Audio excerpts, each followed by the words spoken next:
హల్లెలూయా. దేవునికి స్తోత్రములు. ఇప్పుడు వచ్చి మీ అందరికీ నా వందనాలు తెలియజేస్తున్నాను. గతించినటువంటి దినములన్నీ కూడా దేవుని యొక్క రెక్కల చాటు కింద దేవుడు మనల్ని ఎంతగానో ప్రేమించి కాచి కాపాడి మరి యొక్క విశ్రాంతిక దినములో ఆయన యొక్క సన్నిధిలో కూడుకుని ఈ విధముగా ఆయనను స్తుతించినప్పుడు కనపరిచినప్పుడు మనమంతా కూడా కలిసి ఆయన నామాన్ని గొప్ప చేయటకు ప్రమాణించినటువంటి సమయం బట్టి దేవునికి మహిమ కలుగును గాక. ఆమేన్. ఈ చదవబడినటువంటి సామెతల గ్రంథము 15వ అధ్యాయము 24 చదువుకుందాం.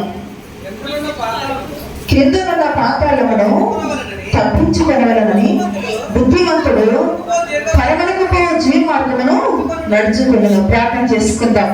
పరిశుద్ధుడైన మా తండ్రి, మహోన్నతుడా, సర్వశక్తిమంతుడా, జీవాధిపతి, ప్రేమ కలిగిన మా ప్రియ తండ్రి, ఈ ఘనమైన నామాన్ని బట్టి నాయన నీకు స్తోత్రాలు చెల్లిస్తున్నాను.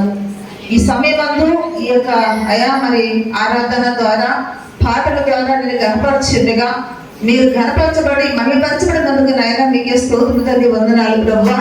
నీ శక్తిని నీ బలాన్ని నాయన మేము కాంక్షిస్తున్నాము, కోరుకుంటున్నాము, కనుగరింప చేయండి. నీ బిడ్డ ప్రార్థన ఆలకించినందుకు వందనాలు నాయన, స్తోత్రాలు.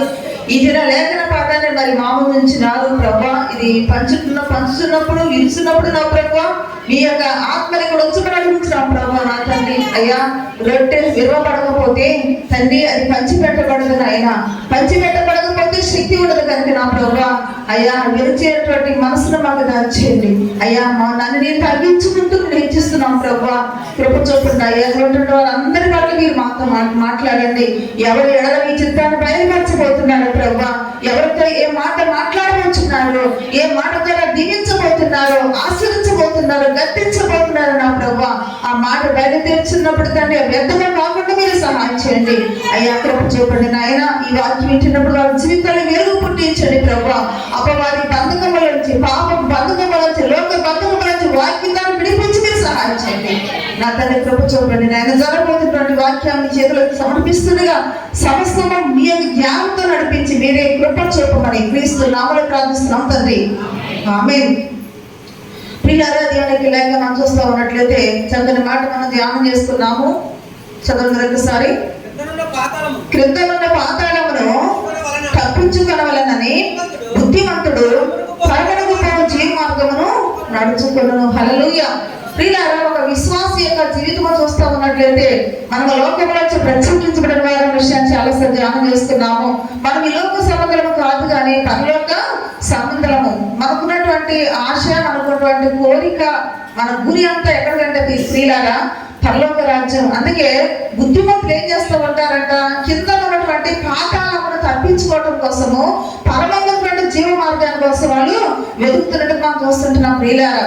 అందుకని మన యొక్క వెతుకులాట ఏమిటి, మన యొక్క ఆలోచన, మన విధానం ఎలా ఉందో ఒకసారి మనం పరిశీలన చేసుకోవాలి. నేనేమంటానంటే ప్రియుల, చాలా చివరి దినాలు ఉంటున్నాము. గడిచిపోయిన దినాలు అనేకములు, కానీ ఇంకా కొంతకాలంలో మనము ఈ యొక్క జీవితాలు ముగించబోతున్నాయి. కాబట్టి వస్తే దేవునికి రాకడం కావచ్చు, లేకపోతే మనమన్నా ఈ లోకంలో నుంచి వెళ్ళిపోయే ప్రమాదం పరిస్థితి ఉంటుంది. కాబట్టి మరి ఈ రోజు మనము ఒకే దాని మీద మనం గురి పెట్టుకోవాలి. అదే పరలోకము. హల్లెలూయా. పరలోకం దాని మీద మనం ఏం చేయాలి, మనము దృష్టి పెట్టుకోవాలి. దేని తప్పించుకోవడానికి? పాతాళం, కింద ఉన్నటువంటి పాతాళం నుంచి మనం తప్పించుకోబడాలంటే పైన దాని మీద మనం దృష్టి పెట్టుకోవాలండి. హల్లెలూయా. మన నిలబడినటువంటి కొమ్మ ఇరిగిపోయింది అనుకోండి. చెట్టు మీద ఉన్న ఉదాహరణకి మన నిలబడిన కొమ్మ ఇరిగిపోయే ప్రమాదం ఉంటే మనం ఏం చేస్తాము, పైన ఏదైనా కొమ్మ దేవ పట్టుకుని ప్రయత్నం చేస్తాము, అంతే కదండి. అలాగా మనం ఉన్నటువంటి భూమి, ఆకాశము, ఈ యొక్క పంచభూతములు, సృష్టి అంతా నికటమైన వేటలతో లైన్ అయిపోయేటువంటి రోజు రాబోతున్నది. అయితే మనకు ఒకటే మార్గము, ఒకటే ఆశ, ఒకటే ఏమిటంటే ప్రియులారా, పైన ఉన్నటువంటి పరలోకం మీద మనం దృష్టి పెట్టుకోవాలి. ఇక్కడ అగ్ని అనదు, పొరుగు చావదు. అందుకని ఇక్కడ వాక్యం చూస్తున్నది ఈరోజు చెప్పే మాట ప్రియులారా, సిద్ధపాటు అనేది మనకు కావాలంట. ఏం కావాలి మనకి? సిద్ధపాటు. సిద్ధపాటు కలిగిన వ్యక్తులు ఉండే లక్షణాల గురించి నీకు చెప్పడానికి ఇష్టపడుతున్నాను. హల్లెలూయా. మనం అందరం కూడా సిద్ధపడతాము. కొన్ని విషయాలు సిద్ధపడుతాం ప్రియులారా. ప్రయాణానికి సిద్ధపడతాము, ఇంకా పెళ్లికి సిద్ధపడతాము, ఉద్యోగాలు సిద్ధపడతాము, ఇంకా కొన్ని వగైరా చెప్పాలంటే లోక సంబంధం కొన్ని విషయాలు మనం ఏం కలిగి ఉంటాం, మనము ఒక సిద్ధపాటు కలిగి ఉంటాము. అలాగే పరలోకాన్ని కూడా మనం ఏం కలిగి ఉండాలంటే ఒక సిద్ధపాటు కలిగి ఉండాలి. ఇక్కడ ఉన్నటువంటి మనం అందరం కూడా సిద్ధపాటు కలిగి ఉన్నామా లేదా అని ఎవరికి ఎలా తెలుస్తుంది? మనకున్నటువంటి ఆత్మీయ జీవితాన్ని బట్టి తెలుస్తుంది. హల్లెలూయా. కాబట్టి దేవునికి మందిరానికి వచ్చినంత మాత్రాన్ని, బాప్తిసం తీసుకున్నంత మాత్రాన్ని, ఆరాధన చేస్తున్న మాత్రాన్ని ఇలా కొన్ని లక్షణాలు అనేది మనకు ఉన్న విషయాన్ని మనం బైబిల్ గ్రంథం చూడబోతున్నాం. చూడండి, పౌలు గారు ఒకే ఒక పత్రికలోని రాశారు. ఏమని రాస్తారంటే, మనము రెప్పపాటును మార్పు చెంది మన కొరకు కడపూర శబ్దంలో మనం అందరం కూడా మధ్యాకాశంలో దేవుడు కలుసుకోబోతున్నాం అనే విషయాన్ని ఒక పత్రికలో పౌలు గారు రాశారు. ఏ పత్రిక అండి? చదువురా చెప్పండి. బైబిల్ ఎవరు చదువుతున్నారు? క్రొత్త నిబంధన పత్రికలోని పౌలు గారు రాశాడు. ఒకే ఒక పత్రికలో రాశాడు ప్రభు రాకడ కోసం. నిరీక్షణ లేనటువంటి ఇతరుల వల్ల నిద్రించినటువంటి వారిగా కాకుండా మనకు నిరీక్షణ ఉన్న విషయాన్ని చాలా స్పష్టంగా పౌలు గారు రాశారు. మీకు చాలా సార్లు చెప్పడం జరిగింది. ఎంతమంది ఉన్నారండి బైబిల్ చదివాడు ఇక్కడ?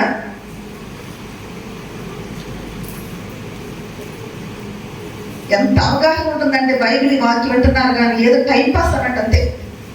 చాలా బాధాకరం. అంటే దేవుని రాకడ గురించి ఒక నిరీక్షణ గురించి చెప్పబడిన పత్రిక మీకు గుర్తులేదంటే ఎంత సిద్ధపాటు కలిగి ఉన్నారో సిగ్గుచేటు కదా. హల్లెలూయా. మొదటి తిమోతి పత్రిక, మొదటి దశలోని పత్రికలోని పౌలు గారు రాశారు. తర్వాత మనం చదువుకుందాము. అయితే ఎందుకు ఈ మాట మీకు చెప్పడం తీయారా? విశ్వాసి తన జీవితాన్ని దేవుని రాకడ వరకు సిద్ధపరచుకోవడం అనేది చాలా చాలా అవసరం అండి. ఆ సిద్ధపాటు లేకపోతే మన లోకంలో భక్తి అవసరము. కాబట్టి మనము ఏదో అన్నపానాల కోసము, వస్త్రాల కోసము, ఈ భౌతిక ఆశీర్వాదం కోసము ప్రభు నమ్మకం అవసరం లేదు. ఎందుకంటే దేవుడు నమ్ముకోపోయినా అన్ని సమృద్ధిగా ఈ లోకంలో మనకు ఉంటాయి లేదండి. మనకంటే లగ్జరీగా బ్రతుకుతున్నారు ప్రభు నమ్ముకోకపోయినా. దాని మీద మన దృష్టి కాదు. మన దృష్టి ఏంటి? ఇక్కడ ఏం చదువుకున్నాం మనము? కింద ఉన్నటువంటి పాతాళాలను తప్పించుకోవాలి, పరమందున్నటువంటి ఆ పరలోకము కోసం మనము వేగిరపాటు కలిగి ఉండాలి. ప్రభు చెప్పారు, నేనుండే స్థలంలో మీరు ఉండలేవు, నేను మళ్ళీ వస్తాను తీసుకుని వెళ్తానంటే ఆ దానికోసం మనకు నిరీక్షణ ఉండాలి. మనకు నిరీక్షణ లేని వారు కాదు. మనకు నిరీక్షణ ఇవ్వడం కొరకే ప్రభు యేసుక్రీస్తు లోకంలోకి వచ్చి తన ప్రాణం అర్పించి మన కొరకు తిరిగి మళ్ళా లేచి ఆరోపణమయ్యారు. హల్లెలూయా. ఇది మనము అనుక్షణం కూడా గుర్తుపెట్టుకోవాలండి. ఇది గుర్తుపెట్టుకోగలిగితే దేవుని రాకడ కోసం ఒక నిరీక్షణ, ఒక సిద్ధపాటు లేకపోతే అసలు నేను అంటారు కదా, విశ్వాస యొక్క విశ్వాస జీవితమే కాదంటాను నేను. హల్లెలూయా. సరే, వాక్యాలకు వెళదామండి. అయితే ఈరోజు సిద్ధపాటులో ఉండవలసిన లక్షణాల గురించి మనం ధ్యానం చేసుకోబోతున్నాము. సరే, హెచ్కేల్ గ్రంథము 38వ అధ్యాయము చూడండి. హెచ్కేల్ గ్రంథము 38వ అధ్యాయము 7వ వచనం చదవండి. నీవు సిద్ధముగా ఉండము, నీవు సిద్ధపడి నీతో కూడా కలిసిన సమూహం అంతటిని సిద్ధపరచుము, వారికి నీవు కావలి ఉండవలను. హల్లెలూయా. ఎంత మంచి మాట కదండి ఇది. ఈ మాట మీరందరూ గుర్తుపెట్టుకోవాలి ప్రియులారా. ఏమని చెప్తున్నారండి ఇక్కడ? దేవాది దేవుడు ఒక కాపులు చెప్పే మాట ఏంటంటే, నీవు సిద్ధముగా ఉండము, తర్వాత ఏంటంట, నీవు సిద్ధపడి నీతో కూడా కలిసినటువంటి సమూహము సిద్ధపరచు. సమూహం అంటే ఏంటి? మనందరూ కూడా ఏమైనామండి? సమూహము, సంఘము, అనేకులను కలిసి ఏమంటారు? సమూహం అంటారు. కాబట్టి ప్రభు యేసుక్రీస్తు వారి యందు విశ్వాసము కలిగి ఆయన నామములో బాప్తిస్మం తీసుకొని ఆయన రక్షణ, ఆయన విమోచన, ఆయన యొక్క మరి ఈ విడుదల పొందుకున్నటువంటి ప్రతి వారు కూడా దేవుడు ఏమంటున్నాడు? ఒక సమూహం అంటూ ఉన్నారు. హల్లెలూయా. సంఘమే ఒక సమూహము. కాబట్టి ఆ సమూహాన్ని ఏం చేయాలంటండి? సేవకులు ఏం చేయాలంట? సిద్ధపరచాలి. దేనికోసం సిద్ధపరచాలి? అమ్మా, మీరు ప్రభు నమ్ముకోండి, మీకు రోగాలు పోతాయి. ప్రభు నమ్ముకోండి, మీకు ఆస్తులు వస్తాయి. ప్రభు నమ్ముకోండి, మీకు ఆశీర్వాదం వస్తుంది. ప్రభు నమ్ముకోండి, మీకు ఐశ్వర్యం వస్తుంది. ప్రభు నమ్ముకోండి, మీ బాధలన్నీ పోతాయి, కష్టాలన్నీ పోతాయి అంటే వీళ్ళు సిద్ధపడతారా? చెప్పండి. వీళ్ళకి నిరీక్షణ ఉంటుందా? ఈ భూతమైనటువంటి వాటి మీద మన దృష్టి ఉంటుంది. అదే పౌలకు మాట అంటారు, కొలస్సీ పత్రిక 3:1 తీనవసరం లేదు కానీ మనము పరలోక సంబంధాలు కాబట్టి పైన వాటి మీద మనం ఏం కలిగి ఉండాలంట? దృష్టి పెట్టుకుని ఉండాలంట. హల్లెలూయా. పైన వాటి మీద దృష్టి పెట్టుకుని ఉండాలన్నప్పుడు ఈ లోక సంబంధమైన వాటి మీద కొన్ని మనం సిరుచుకోవాలి. అందుకే దేవుడు ఏమంటున్నారంటే, నీవు సిద్ధపడు, నువ్వు సిద్ధపడి తర్వాత నీవు సిద్ధపడిన తర్వాత నీ వద్దకు వచ్చినటువంటి సమూహాన్ని కూడా నీవు సిద్ధపరచమంటున్నారు. కాబట్టి నీ సేవకులు చెప్పే మాట ప్రియులారా, కాపరికి చెప్పే మాట ఇది. అందుకని సమూహాన్ని, సంఘాన్ని సిద్ధపరిచే బాధ్యత ఎవరికి ఉందంటే, ఎవరికి? సేవకులకి ఉన్నది. కాబట్టి ఇక్కడ ఇంతలో సేవకుల యొక్క కుటుంబం ఉంటుంది. అందరి కుటుంబాలు కూడా మిళితమై ఉంటాయి ప్రియులారా. అయితే ఎవరికి వారు ఈ వాక్యాన్ని బట్టి తమ జీవితాలను సిద్ధపరచుకుంటారో వారు కాబట్టి ఈ సిద్ధపాటు అనేది దేని మీద ఆధారపడి ఉంటుంది చెప్పండి? చెప్పేటువంటి మాటను బట్టి, వినే బోధన బట్టి ఆ విశ్వాసం సిద్ధపాటు అనేది ఉంటుందనే విషయాన్ని మనం గమనించాలి. అందుకే ఏం చదువుకున్నాం మనము? నీవు సిద్ధముగా ఉండము, నీవు సిద్ధపడి నీతో కూడా కలిసిన సమూహమును సిద్ధపరచము, వారికి నీవు కావలే ఉండవలను. ఎన్ని కష్టాలు వచ్చినా, ఎన్ని శ్రమలు వచ్చినా సేవకులు నిజంగా ఈ పరిచయం చేయలేము అన్నటువంటి నిస్సహాయతలో ఉన్నప్పుడు కూడా ఎందుకు పరిచయం కొనసాగిస్తూ ఉంటారంటే ప్రియులారా, నేనే కాదు నాలాంటి అనేకులు దేవునికి సంఘాన్ని సిద్ధపరచడానికి ఎందుకు వారి యొక్క జీవితాలు అర్పించుకున్నారంటే ప్రియులారా, వారు కొన్ని ఆత్మలను దేవునికి రాజ్యం వరకు రాకడ వరకు సిద్ధపరచాలంటే ఒక చిన్న ఆశ. చూడండి, ప్రతి వారం కూడా చనిపోతాము. చనిపోయిన తర్వాత అక్కడికి వెళ్ళిన తర్వాత దేవుడు ఏం ప్రశ్నిస్తారు? ఎన్నెన్ని ఆస్తులు సమకూర్చావు, ఎంతమంది పిల్లలు పుట్టారు, ఏంటి అక్కడ జరిగిన విశేషాలు ఏంటి అని అడుగుతారా? చెప్పండి. మనమైతే అడుగుతాం. దూర ప్రాంతం నుంచి మన యొక్క బంధువులు ఎవరు వస్తే, మన స్నేహితులు వస్తే, మనకు తెలిసిన వాళ్ళు వస్తే ఏంటి విషయం, ఎలా జరుగుతుంది అని అడుగుతాం. ఎలా జరుగుతుంది ఏంటి, ఏం చేస్తున్నావు, నీ కుటుంబ యొక్క వ్యవస్థ ఎలా ఉంది, కాబట్టి నువ్వు ఎంతవరకు ఏం సంపాదించి ఎంతవరకు వచ్చింది నీ యొక్క వ్యవహార జీవితం అడుగుతూ ఉంటావు. కానీ దేవుడికి అది అవసరం లేదు. దేవుడికి అసలు అవసరం లేదు ప్రియులారా. నీవు ఎంతవరకు సిద్ధపడి వచ్చావు, ఎంతమంది సమకూర్చున్నావు, ఎంతమందిని దేవుని దగ్గర ఆకడ కొరకు నువ్వు తీసుకుని వచ్చావు అన్నటువంటి ఒక ప్రశ్న వేస్తే అప్పుడు మన సమాధానం ఏమై ఉంటుందండి ప్రియులారా? అర్థమవుతుందా? దీంట్లో కుటుంబమే కాదు, బయట వారే కాదు, ఇంకెవరైనా కావచ్చు, నీ మాట ద్వారా, నీ సిద్ధపాటు ద్వారా, నీ ప్రవర్తన ద్వారా, పొందుకున్న రక్షణ ద్వారా ఎవరో ఒకరిని కనీసము దేవునికి సిద్ధపరిచేటువంటి ఒక ఆసక్తి అనేది మనం కలిగి ఉండాలి ప్రియులారా. ఎంతసేపు ఏం సంపాదించుకుందాము, ఈ లోకంలో ఎలా ప్రారంభించడం తప్ప ఏది ఆలోచన ఉండలేదు. అందుకే దేవుడు ఖండితంగా మనం చెప్పే మాట ఏంటంటే, నీవు సిద్ధముగా ఉండము, నీతో కలిసినటువంటి సమూహమును కూడా నీవు సిద్ధపరచము. హల్లెలూయా. ఇంకొక మాట కూడా పౌలు గారు మాట్లాడినాడు చూడండి, తిమోతితో ఏమంటాడంటే, 1 తిమోతి రాసిన పత్రిక 4వ అధ్యాయము 16వ వచనం చూడండి ఒకసారి. నిన్ను గుర్చియు నీ బోధన గుర్చియు జాగ్రత్త కలిగి ఉండము, వీటిలో నిలకడగా ఉండము, నీవు ఎలాగ చేసి నిన్ను నీ బోధ విని వారిని రక్షించుకుందాం. హల్లెలూయా. ప్రియులారా, కనుక బోధ విని వారికి రక్షణ అనేది చాలా అవసరము. అంటే ఈ చెప్పేవారు నిలకడగా ఉండాలి. దేవునికి వాక్యం ఉపదేశించేవారు, దేవునికి వాక్యం బోధించేవారు ఎటు వాళ్ళ యొక్క దృష్టి ఎటు మళ్ళించి విధంగా బోధిస్తున్నారు, దేని కొరకు సంఘాన్ని సిద్ధపరుస్తున్నారు, దేని కొరకు సంఘాన్ని బలపరుస్తున్నారు అనే విషయాన్ని కూడా ఇక్కడ చాలా ముఖ్యమైన ప్రియులారు. అందుకే తిమోతి తోటి ఎవరు చెప్తున్నారు మాటది? పౌలు గారు చెప్తున్నారు. ఏమంటున్నారంటే, నిన్ను గురించి నీ బోధన గురించి నువ్వు జాగ్రత్తగా ఉండు. హెచ్చరిక ప్రియులారు. అంటే సేవకులు దేనికోసం బోధించాలి ఎక్కువగా? చెప్పండి, మీరు చెప్పండి. ఈ రోజు దేవుని యొక్క రాకడ కోసం నువ్వు సిద్ధపడకుండా వెళ్ళిపోయావనుకో, అక్కడికి వెళ్ళిన తర్వాత ప్రభా నిజంగా నా బోధకులు కూడా ఎప్పుడు కూడా దేవుని రాకడ కోసం చెప్పలేదు, ఎప్పుడు కూడా ఆశీర్వాదం కోసం చెప్పారంటే ఆ న్యాయం ఎవరికి అవుతుంది చెప్పండి? సేవకులు అవుతుంది కదా. కాబట్టి అన్ని విషయాలు కూడా మనం ఏం కలిగి ఉండాలని తెలుసుకోవాలండి. మాక్సిమం దేవుడి యొక్క ఆత్మచేత మనము ఏ విషయాలు వింటున్నామో ఆ విషయాల్లో ఒక మంచి అవగాహన కలిగి ఉండాలి. జరిగినవి, జరుగుతున్నవి, జరగబోయినవన్నీ కూడా తెలిసినట్టు మరి దేవుడు మనతో మాట్లాడుతున్నప్పుడు ప్రతి మాట మీద కూడా మనకు మంచి గురి పెట్టుకుని ఉండాలి. హల్లెలూయా. అందుకే అక్కడ మాట ఇక్కడ మాట సిద్ధపరచునండి. అక్కడ ఏమన్నాడు? మరి హెచ్కేల్ మేము చదువుకున్నాము, నువ్వు సిద్ధపడు, నువ్వు నీ దగ్గరికి వచ్చి సమూహాన్ని కూడా నువ్వు సిద్ధపరచమన్నారు. అలాగే పౌలు గారు ఏం చెప్పారంటే, నిన్ను గురించి నీ బోధన గురించి జాగ్రత్తగా ఉండము, అలాగే కాకుండా నీవిలాగా చేసి నిన్ను నీ బోధ విన్నాను కూడా రక్షించుకోమంటున్నారు. కాబట్టి సేవకులు ప్రయత్నం చేస్తా ఉండాలి. విశ్వాసులు మారాలి, విశ్వాసులు దేవుని గడ్డ తిరగాలి, వారి ఆత్మగీత సిద్ధపరచుకోవాలి, పరలోకం కోసం వాళ్ళ యొక్క జీవితాన్ని సిద్ధపరచుకోవాలి, దీని మీద మంచి గురి పెట్టుకుని ఉండాలన్న విషయాన్ని మనం గమనిస్తుంటున్నాం. హల్లెలూయా. అయితే ఇంకొక మాట కూడా మనం చూస్తూ ఉన్నట్లయితే 2 తిమోతి రాసిన పత్రిక 4వ అధ్యాయము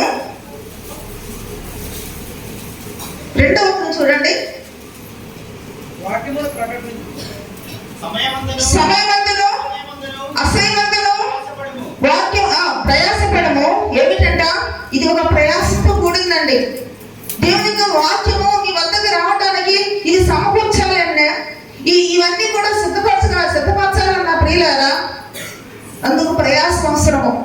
కొన్ని ఆత్మలను దేవుని యొక్క రాకడ కొరకు సిద్ధపరచాలంటే ఇది ఎవరి ప్రయాసమో? సేవకుల ప్రయాసము.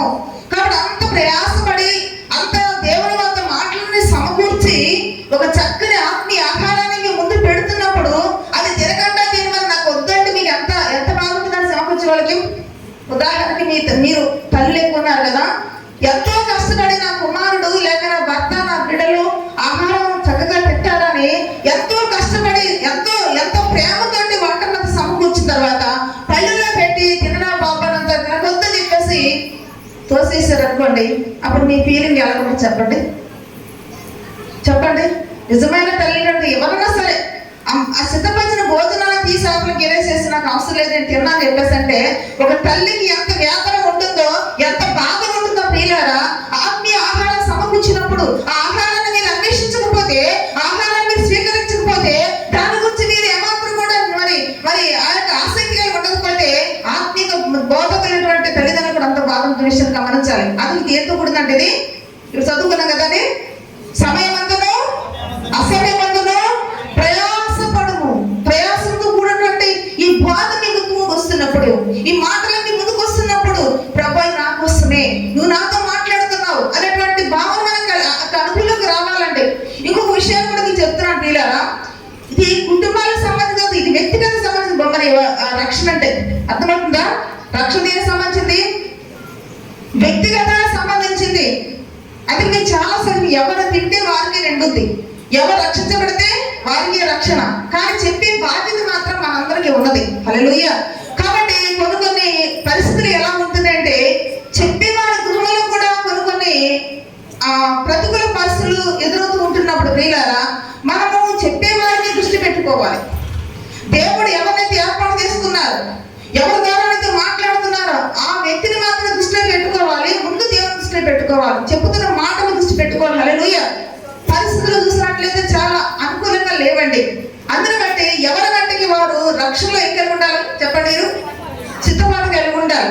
కాబట్టి ఇది నాకు అనే భావం కలిగి ఉండాలి, లేక నువ్వు చెబుతున్నావు అనే భావం కలిగి ఉండాలని మీరు అని సంబోధించేటువంటి విధంగా ఉండకూడదు. ఎందుకంటే దేవుని తర్వాత ఎక్కడికి వస్తుందా మాట? దేవుని యొక్క సేవకులకు వస్తుంది. అక్కడి నుంచి ఎక్కడికి వస్తుంది? నీలో వస్తుంటే ఇది నీకు మాత్రమే సంబంధించింది. అయితే నువ్వు విన్నటువంటి బోధ, నువ్వు వింటున్నటువంటి మాట, నీ ముందుకున్న రక్షణ ఇతరులకు తెలియజేసే బాధ్యత అయితే నీకు ఉన్నది. కానీ మెయిన్ సిద్ధపాటు అనేది ఎవరిలో ఉండాలి చెప్పండి? ఎవరి బట్టి వారిలో సిద్ధపాటు కలిగి ఉండాలి. చూడండి, ఒక సందర్భంలో ఏం జరిగిందంటే వాక్యం వినేమని చెప్తాము. నిర్గమకాండము చూడండి, నిర్గమకాండము 18వ అధ్యాయము 2వ వచనం చూద్దాము. సారీ, మోషే మామయ్యని ఇద్దరు పంపబడెను. మోషే భార్య సిప్పోరాను ఆమె ఇద్దరు కుమారులను తోడుకొని వచ్చెను. అతడు అన్య దేశంలో నేను పరదేశం అనుకుని వాళ్ళు ఒకరికి గెర్షోను అనే పేరు పెట్టెను. హల్లెలూయా. విషయం ఏంటంటే ప్రియులారా, ఎప్పుడన్నా సరే మోషే కోసమే ప్రస్తావించడం చూస్తా ఉన్నాం. కానీ మోషేకి ఇద్దరు కొడుకులు ఉన్నారు. మోషే కొడుకులకి ఆ నాయకత్వం ఇవ్వబడింది.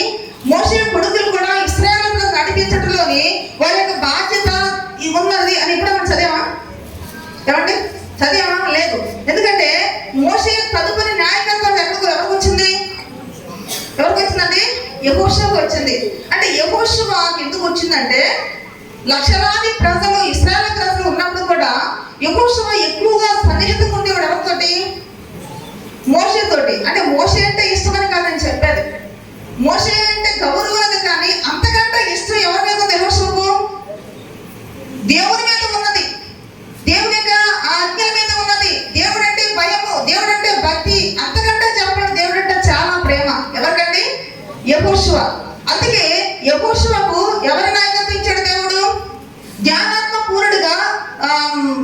చూడండి, మోషే మీద ఉన్నటువంటి ఆత్మట ఎవరి మీద పంపబడింది? యెహోషువతో పంపబడింది. ఎందుకు మరి ఇక్కడ మోషే కుమారులకు ఇవ్వలేదు? అది కూడా పాయింట్ చేయాలి కదా మనం. మోషే కూడా కుమారులు ఉన్నారు. మోషే 150 సంవత్సరాలు బ్రతికాడు. మోషే కూడా అప్పటికి అంటే ఇశ్రాయేలు దేశంలో నుంచి బయటకు వచ్చిన తర్వాత ఐగుప్తు దేశంలో ఇంకా ఐగుప్తు దేశంలో బయటకు రాక మనకి ఎక్కడికి వెళ్ళాడు? ఎక్కడికి వెళ్ళాడు?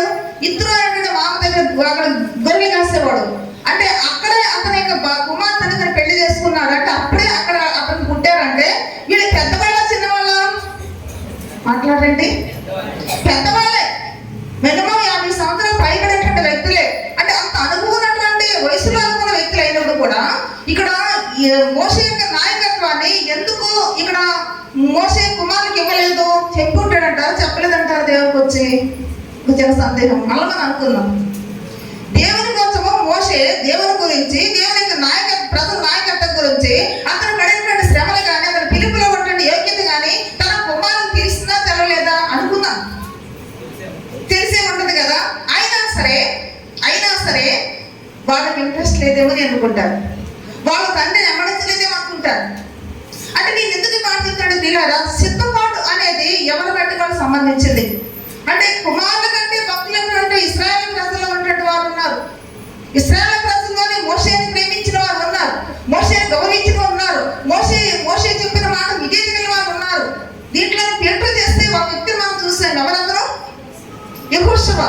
అందుకని రక్షణ అనేది, దేవుని యొక్క రాకడకు సిద్ధపాటు అనేది ఎవరి నట్టుకు వాళ్ళ మీదే మనం గురిపెట్టుకోవాలంతే. హల్లెలూయా. అలాగని మనము వాళ్ళకి చెప్పాలని చెప్పకూడదు అని అవసరం కాదు. ఖచ్చితంగా నువ్వు చెప్పాలి, ఖచ్చితంగా నీ బాధ్యతను నిర్వర్తించాలి. ఇది ఇంకొక మాట కూడా మనం చూస్తాం ఒక సందర్భంలోని. ఏలీ ఉన్నాడు కదా. ఏలీ ఎవరు తెలుసా మీకు? చెప్పండి. ఏలీషా కాదు, ఏలియా కూడా కాదు. ఏలీ అంటే సమూయేలు ఆత్మిక తండ్రి. సమూయేలు తల్లి వచ్చి ఒక మందిరంలోకి వచ్చి కుమారుడు కోసము విలపిస్తూ ఏడుస్తూ ఉన్నప్పుడు ఈమె గురించి మాట్లాడేటువంటి వ్యక్తి ఆయన ఎవరు? యాజకుడు. ఈ యాజకుడు కూడా కుమారులు ఉన్నారు, కానీ ఆ యాజకత్వాన్ని ఆ కుమారుడు స్వీకరించలేకపోయారు. ఆ తదుపరి యాజకత్వం ఎవరికి ఇవ్వబడింది? నాయకత్వము సమూయేలుకి ఇవ్వబడింది. అంటే నేను ఎందుకు ఇలా చెప్తానంటే, రక్షణ అనేది బోధించేవారి కుటుంబంలో కూడా అందరూ కొడకపోవచ్చు, సిద్ధపాటు అనేది బోధించేవారి ఇంట్లో అందరూ కొడకపోవచ్చు, అలాగే విశ్వాసంలో కూడా అందరూ ఉండొచ్చు. చెప్పలేము. వారి ఆసక్తిని బట్టి, వారి యొక్క భక్తిని బట్టి, వారికి సిద్ధపాటుని బట్టి, దేవునికి వారికి ఉండే సత్సంబంధాన్ని బట్టి ఎవరి బట్టికి వారి ఆత్మీయ జీవితాన్ని ఏం కలిగి ఉంటారు? సిద్ధపాటు కలిగి ఉంటారు. అందులో నువ్వు నేను మనందరూ ఉండొచ్చు. హల్లెలూయా. కాబట్టి అందుకే సిద్ధపాటు కలిగిన వ్యక్తిలో ఉండవలసిన లక్షణాలు ఎలా ఉంటాయో మీకు తదుపరి చెప్పడానికి ఇష్టపడుతున్నాను. హల్లెలూయా. అలాగే ఇంకొక వ్యక్తి కూడా మనం చూస్తున్నట్టు ప్రియులారా, సమూయేలు ఉన్నాడు కదా. సమూయేలు చూడండి, మొదటి సమూయేలు గ్రంథం రిఫరెన్స్ చూపిస్తాను మీకు. మొదటి సమూయేలు గ్రంథము 8వ అధ్యాయం చూడండి. 8వ అధ్యాయము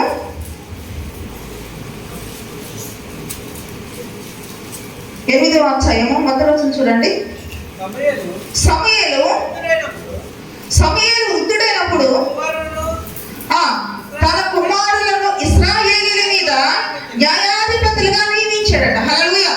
సమూయేలు దేవుడు ఎన్నుకున్న తర్వాత సమూయేలు దేవునికి ఏర్పాటు బట్టి అక్కడ యాజకత్వం జరిగించి ఇశ్రాయేలు ప్రజలకు నాయకుడిగా ఉన్న తర్వాత రాజుగారు అతని యొక్క వృద్ధాప్యం ఇచ్చినప్పుడు, అతనికి వృద్ధుడైనప్పుడు వీలాగా ఓపిక లేక అతను ఏం చేశాడంటే తన కుమారులకి ఆ పని అప్పగించాడట. ఏ పని? యాజకత్వం నాయక. అందుకే చూడండి, సమూయేలు వృద్ధుడైనప్పుడు తన కుమారులకు ఇశ్రాయేలు మీద న్యాయాధిపతిగా నియమించాడు. ఇతను వచ్చి వాళ్ళంతా మాట్లాడే ఓపిక లేక వృద్ధుడైపోయాడు కదా. న్యాయాధిపతి అంటే లక్షలాది జనానికి న్యాయం చేస్తూ ఉండాలి, దేవుని యొక్క మాటలు చెబుతూ ఉండాలి, ఎక్కడికి ఏ గొడవ వచ్చి న్యాయం తిరుగు తీస్తూ ఉండాలి, ఎక్కడ ఎటువంటి ప్రతికూల పరిస్థితులు సమాజం ఉన్నప్పుడు ప్రతి ఒక్క దాంట్లో కూడా ఈ వ్యక్తి కాలం చేసుకుంటూ ఉండాలి. వాళ్ళు ఏమంటారు? న్యాయాధిపతులు. అయితే ఇప్పుడు ఈ న్యాయాధిపతి యొక్క స్థానాన్ని ఎవరికి ఇచ్చాడో ఇక్కడ నాకు సమూయేలు అంటే నా కుమారులు ఉన్నారు కదా అని అన్నాడు. అయితే వీళ్ళకి ఇచ్చినప్పుడు ఏం జరిగిందంటే ప్రియులారా, వాళ్ళ మాట తీరు, వాళ్ళ పద్ధతి ఇశ్రాయేలు యొక్క ప్రజలకు నచ్చలేదు. వచ్చిన వాళ్ళందరి దగ్గర ఏమని లంచం పుచ్చుకోవటము, తీర్పులు కొంచెం వ్యతిరేకంగా చేసినప్పుడు ఒక మాట అంటున్నారు. వారు ఏమంటారంటే చూడండి, 4వ వచనం చూడండి. ఇశ్రాయేలీయుల పెద్దలందరూ కూడి రామాలో సమూయేలుకు వచ్చి, చింతకించుము, నీవు వృద్ధుడవు, నీ కుమారులు నీ ప్రవర్తన వంటి ప్రవర్తన గలవారు కారు. హల్లెలూయా. ఏమంటున్నారండి? నీ కుమారులు నీ ప్రవర్తన వంటి వారు కాదు, నీ ఆలోచనకు వారి ఆలోచన చాలా వ్యత్యాసం ఉంది, నీకున్నటువంటి తెలివితేటలకి ఆ తెలివితేటలు వేరుగా ఉంది. చూడండి ఎంత మర్యాదగా పలకరిస్తున్నారు అక్కడ. చిత్తగించమయ్యా, నువ్వు ఇంతకాలం మమ్మల్ని ఏదావు, నువ్వు ఇంతకాలం నీ ఆధిపత్యంలో మమ్మల్ని అనిపించినావు, కానీ నీ కుమారులు లేదు అంటే నేను ఏమంటాడు ప్రియులారా, సిద్ధపాటు ఎవరికి ఉంది ఇక్కడ? సమూయేలుకు ఉంది. సమూయేలు కుమారులకు లేదు అంటే ఆశ లేదంటారా? సమూయేలు కోరిక లేదంటారా? కుమారులు తన స్థానంలో ఉండాలన్నటువంటి ఆశ, ఆలోచన, ఆ కోరిక ఇతరులకు ఉందా లేదా చెప్పండి? ఉంది కాబట్టి అక్కడ పెట్టారు. అయినా మరి ఇక్కడ ఇది దేవుని ఏర్పాటులో లేదు. ఇది ఏమంటారంటే ఒక్కొక్కరు ఎందుకు మీ ముందు పెడుతుంటే ప్రియులారా, మనము ఎవరు బట్టిగా వారు ఏం కలిగి ఉండాలట? సిద్ధపాటు కలిగి ఉండాలి. మోషే సిద్ధపడి ఉన్నాడు, కుమారుడికి సిద్ధపాటు లేదు. ఏలీ సిద్ధపడి ఉన్నాడు, కుమారుడికి లేదు. ఇక్కడ సమూయేలు సిద్ధపాటు కలిగి ఉన్నాడు, సమూయేలు కుమారుడికి లేదు. అందుకని నీవు ఒకవేళ సిద్ధపడి ఉన్నావేమో, నీ బిడ్డలు లేకపోవచ్చు, అది వారి యొక్క అవిధేయతకు వదిలేస్తాయి. కానీ నీ వరకు నీవు ఎలా ఉంటున్నావు భక్తి విషయంలో? అందుకే బుద్ధిమంతుడైతే ఏం చేస్తాడట? పాతాళమును తప్పించుకోవడానికి పైనటువంటి జీవ మార్గమును, పరమలోని జీవ మార్గం వెతుకుతుంటాడు. అందులో ఉండాలి నా కోరిక. హల్లెలూయా. అందుకని అయితే దేవునికి లేఖను చూస్తుంటే ఈ రోజుల్లోని చూడండి, ప్రభు మాట చెప్పారు చూడండి. మత్తయి సువార్త 24వ అధ్యాయము, మత్తయి సువార్త 24వ అధ్యాయము 44 వచ్చింది చూడండి. 24:44 మీరు అనుకున్న గడియలో మనిషి కుమారుడు వచ్చును కనుకనే మీరు సిద్ధముగా ఉండు. హల్లెలూయా. మీరు అనుకున్న గడియ, పలానా టైం వస్తాడు అనుకున్నటువంటి పరిస్థితి లేదు ఇక్కడ. నువ్వు ఊహించలేవు, నువ్వు ఏమాత్రం ఎక్స్పెక్ట్ చేయలేవు దేవుడు వస్తాడని. అనుకున్న గడియలు ఎవరు వస్తారట? ప్రభు వస్తారు. అప్పుడు మనం ఏం చేయాలి? పోయిన వారు అయ్యగారు చెప్పారు కదా, సిద్ధపడినటువంటి బుద్ధి లేని ఎక్కడ ఉన్నారు? బయటే ఉన్నారు కదా. మనం దృశ్యం కూడా చూసాం కదా. అలా ఉంటుంది మనం సిద్ధపడి ఉండకపోతే ప్రియులారా. హల్లెలూయా. కాబట్టి నేనేమంటానంటే ప్రతి వ్యక్తి కూడా ఏముండాలి? సిద్ధపాటు కలిగి ఉండాలి, సిద్ధపాటు కలిగి ఉండాలి. అందుకనే మరి నీవు సిద్ధపడి ఉండము, నీ వద్దకు వచ్చే సమూహమును కూడా సిద్ధపరచమనే మాటకి ముందు ఎందుకు పెట్టండి ప్రియులారా? ఆ సిద్ధపాటు మీలో ఉండాలని ఆశ. హల్లెలూయా. అందుకని ఇక్కడ ప్రభు చెప్పారు కదా, మీరు అనుకున్న గడియలలో, మీరు ఊహించిన విధముగా మీరు లోక సంబంధంగా జీవించేటువంటి పరిస్థితిలో ఉన్నప్పుడు దేవుని విషయంలో ఏమాత్రం పైకి లేకుండా, సిద్ధపాటు లేకుండా నీ ఇష్టానుసారంగా బ్రతికేటువంటి ఆ గడియలో ప్రభు రావచ్చు. ఈ పరిస్థితి ఏంటప్పుడు? అందుకని ఈ మాట ద్వారా దేవునికి చెప్పే సమాచారం ఏంటంటే ప్రియులారా, నీవు ఈ రోజు నుండి నీ జీవితాన్ని సిద్ధపరచుకోవడం అనేది చాలా అవసరం విషయాన్ని దేవుడు హెచ్చరిస్తూ ఉన్నారు. హల్లెలూయా. అది ఇంకొక మాట మనం చూస్తే అంటే యెహెజ్కేలు గ్రంథం ఈ రోజు మరి భక్తి విధానం ఎలా ఉందంట 33వ అధ్యాయం చూద్దాం. దేవునికి వాక్యానికి వెళ్ళే ముందు 33వ అధ్యాయము యెహెజ్కేలు గ్రంథము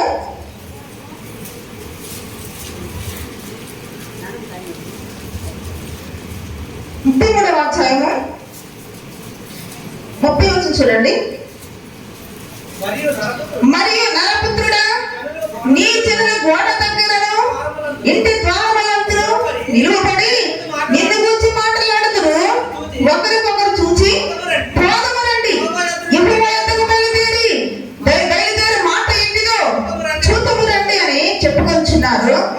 నా జనులు రా తగిన విధంగా వారు నీ ఎదుట వచ్చి నా జనులైనట్టుగా నీ ఎదుట కూర్చుండి నీ మాటలు వినురే గాని వాటిని అనుసరించి ప్రవర్తించరు. హల్లెలూయా. ఈరోజు సంఘాల్లో ఎలా ఉంది అంటే ప్రియులారా, ఈరోజు విశ్వాస విధానం ఎలా ఉన్నదంటే మందిరానికి వస్తుంటున్న నీవు నేను మనమందరం ఎటువంటి పరిస్థితిలో ఉన్నామని దేవుడు మనకు తెలియజేస్తుంటే దగ్గర విధంగా రావటం లేదట, ఉండ దగ్గర విధంగా ఉండటం లేదంట, సిద్ధపరచబడిన విధంగా సిద్ధపరచడం లేదంట. ఎందుకు అంటే ఇక్కడ ఏమనుకుంటారంట చూడండి, వాక్యం చెప్తుందంటే నరపుత్రుడు గోడల దగ్గరను ఇంటి ద్వారా నిలబడి. ఈరోజు చర్చికి వెళ్దామా? ఈరోజు మందిరానికి వెళ్దామా? అక్కడ ఏం మాట్లాడతారో దేవుడి మాట విందాము. నువ్వు వస్తావా అని చక్కగా ఎంజాయ్ చేస్తా వస్తారట. ఈవిడ వచ్చేదాకా మళ్ళీ ఈవిడ రెడీ అయ్యేదాకా ఈవిడ అక్కడే ఉంటుంది. లేదంటే నేను స్నానం చేస్తాను వద్దే అంటే అక్కడే కూర్చోడదేమో, లేకపోతే ఇప్పుడే కొంచెం అన్నం తిని వస్తారంటే ఇవి అక్కడే కూర్చుంటది. అంటే దేవుడు యొక్క ఇష్టాలతో పని లేదు. ఒక సిస్టమేటిక్గా రారు, ఒక పద్ధతి ప్రకారం రారు. ఈవిడ కోసం ఉంటుంది. పరలోకం కూడా ప్రభా నేను వస్తానంటూ ఒక అడుగు మా వదిన ఎక్కడుందో, మా అక్క ఎక్కడుందో, మా చెల్లి ఎక్కడుందో, మా ఫ్రెండ్ ఎక్కడ ఉన్నాడు అని చెప్తాను. అప్పుడు తల్లిపాలు నీకోసం తీసుకుంటుంది అనుకుంటావా? అది రాదగిన విధం కాదు. నీ జీవితంలో సిద్ధపాటు కలిగి ఉండాలి. ఒకళ్ళ కోసం ఒకళ్ళు ఎదురు చూసే సమయం కాదు అది. అందుకని ఇక్కడ ఏం చెప్తూ ఉన్నాడంటే, గోడల దగ్గరను ఇంటి ద్వారం వద్దకు నిలబడి నేను కూర్చొని మాట్లాడుదురు, ఒకరికొకరు పోదామని వస్తారట. మంచిదే, రావడం మంచిదే, కానీ విధానం కరెక్ట్ లేదు. ఇంకా చూడండి, యెహోవా యందు బయలుదేరి మాట ఇంటితో చూద్దామనండి అంటే ఒక వింత. అదే ఇక్కడ చూడండి, పొట్టి చక్కె కూడా యేసు ఎవరో నేను చూస్తాను అని వచ్చాడు, కానీ అక్కడ వచ్చినప్పుడు మనసు మారిపోయింది. హల్లెలూయా. ఈ రోజు వస్తున్నా కానీ మనసు మారలేదు. దేవుని యొక్క మాటలు వింటున్నా కానీ నీ చింతన సిద్ధపడలేదు, ఏమాత్రం పని లేదు, భక్తి లేదు. ఎంత సినిమా చూసినట్టు చూస్తున్నాం అంతే. హల్లెలూయా. పాడేవాళ్ళ వెంక, ఆరాధించే వాళ్ళ వెంక, వాక్యం చెప్పేవాళ్ళ వెంక సినిమా చూస్తాకు వస్తున్నాం మనం అండి. ప్రేక్షకులుగా కాదు, అనుభవించాలి. హల్లెలూయా. అనుభవించాలి. దీంట్లో నువ్వు ఎన్నాళ్ళై ఉండాలి. దీంట్లో నువ్వు ఒక భాగము, సంఘములో నీ యొక్క శరీరము, నీ శరీరములో ఒక భాగమై ఉన్నావు, ఒక అవయవై ఉన్నావు అంటే నీవు కూడా ఇక్కడ వంతు. హల్లెలూయా. అయితే ఇక్కడ ఏమనుకుంటారంటే వీళ్ళు యెహోవా యందు బయలుదేరి మాట ఇంటితో చూద్దామని అని చెప్పుకుంటున్నారు. 21 వచనం, నా జనులు నా దగ్గర విధముగా వారి ఎదురు వచ్చి నా జనులైనట్లు నీ ఎదుట కూర్చుండి. అంటే నా జనులైనట్టుగా అంటే క్రైస్తవులాగే వస్తున్నారు, దేవునికి బిడ్డలాగే వస్తున్నారు, దేవుని బిడ్డలాగే కూర్చుంటున్నారు. కానీ చూడండి, నీ మాటలు విందురు కానీ చక్కగా వింటున్నారు. ఇక్కడ ఈరోజు అమ్మగారు మంచి వాక్యం చెప్పారు, లేదా పోయిన ఆదివారం అయినారు వచ్చారు, హైదరాబాద్ చక్కగా చెప్పారు అని అనుకుంటున్నారు. కానీ మరి ఏంటి నీ స్థితి, నీ పరిస్థితి ఏంటి? నువ్వు దాన్ని ఎంతవరకు అన్వయించుకొని జీవిస్తున్నావు? కాబట్టి ఇక్కడ ఏంటి చదవండి, అది కనిపించండి. వాటిని అనుసరించి ప్రవర్తించరు. సిద్ధపాటు కలిగిన వారు ఏం చేస్తారు చెప్పండి? సిద్ధపాటు కలిగి ఉన్న వారు ఏం చేస్తారంటే వాటిని అనుసరించి ప్రవర్తిస్తారు. అంటే నా జనులట్టుగా రావట్లేదంటే ఏంటి? వాళ్ళు వస్తున్నారు కానీ సిద్ధపాటు లేదు, వింటున్నారు కానీ సిద్ధపాటు లేదు, కూర్చుంటున్నారు కానీ సిద్ధపాటు లేదు, గ్రహించడం లేదు, ఆ ప్రకారం జీవించడం లేదు అని ప్రభు చెప్తున్నారు. అంటే ఈ రోజు సంఘంలో ఈ పరిస్థితి ఎలా ఉందంటే నీకు చెప్తున్నట్టు. హల్లెలూయా. చదవండి, వారి నోటితో ఎంతో ప్రేమ కనపరుస్తారట. చూసినంటే వందనాలు చెప్పుకుంటారు, చూసినంటే అమ్మగారు అంటారు, సహోదరిని తీసుకుంటారు, బాగానే కనిపిస్తూ ఉంటారు. ఎవరికి తెలుసు లోపల బాగా? దేవుడికి తెలుసు. హల్లెలూయా. మనం ఏంటో, మన స్థితి ఏంటో, మన హృదయం ఎంత కాఠిన్యంగా ఉన్నదో, మన హృదయం ఎంత వ్యతిరేకంగా ఉన్నదో, ఈ లోక సంబంధమైనటువంటి పాపాలతో నీ హృదయం ఎలా ఉన్నదన్న విషయాన్ని పక్కకున్నటువంటి సహోదరికి తెలియదు, నాకు తెలియదు, ఎవరికి తెలియదండి. ఎవరికి తెలుసు? దేవునికి తెలుసు. హల్లెలూయా. అంటే వాళ్ళు ఏమి లేదు, సిద్ధపాటు లేదు, పైగా ప్రేమ చూపిస్తున్నారు. కానీ చదవండి, వారి హృదయము లాభము ఆపేక్షిస్తుంది.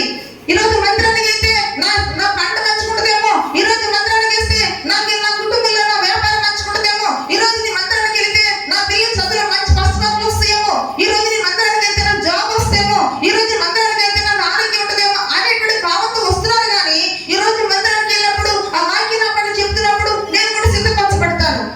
ఈ కింద పాపాలను తప్పించుకోవాలంటే ఒకటే మార్గము, పరలోకం కోసం నేను అన్వేషిస్తున్నటువంటి ఒక మంచి ఆసక్తి రావడం లేదని దేవుని కాపుతుంది ఇక్కడ. హల్లెలూయా. అందుకని ఏమంటున్నారంటే అది కనిపించండి, నీవు వారికి వాద్యము బాగుగానే వాయించు, మంచి స్వరము కలిగిన గాయకుడుగానే ఉన్నావు. హల్లెలూయా. సేవకులు ఉద్దేశించే మాటలు చెప్పే మాటలు ప్రియులారా, నువ్వు మంచిగానే గాయకుడిగా ఉన్నావు, నువ్వు మంచిగానే వాయిస్తున్నావు, నీ స్వరం మంచిగానే ఉన్నది, నువ్వు చెప్పవలసిన చెప్తున్నావు.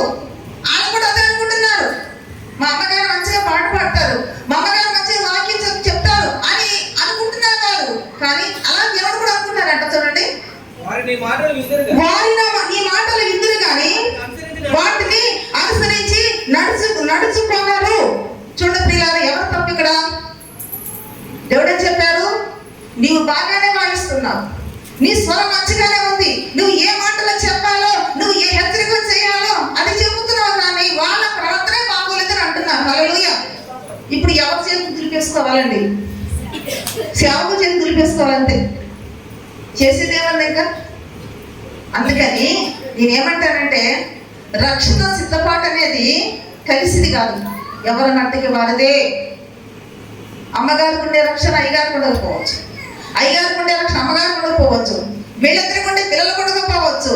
కాబట్టి మనము దేవునికి వాక్యాన్ని దృష్టిలో పెట్టుకోవాలి. ఎవరి లెక్క వారు దేవునికి అప్పగించుకుంటారు, చెప్పాలి. హల్లెలూయా. కాబట్టి మనము దేనికి సిద్ధపడాలి చెప్పండి? దేవునికి రాకడకు మనము పరలోక రాజ్యాన్ని సిద్ధపడాలి. అందుకు కొందరు వ్యక్తులకి ముందు పెడతానికి ఇష్టపడతాం. త్వరగా ముగించుకుందాము.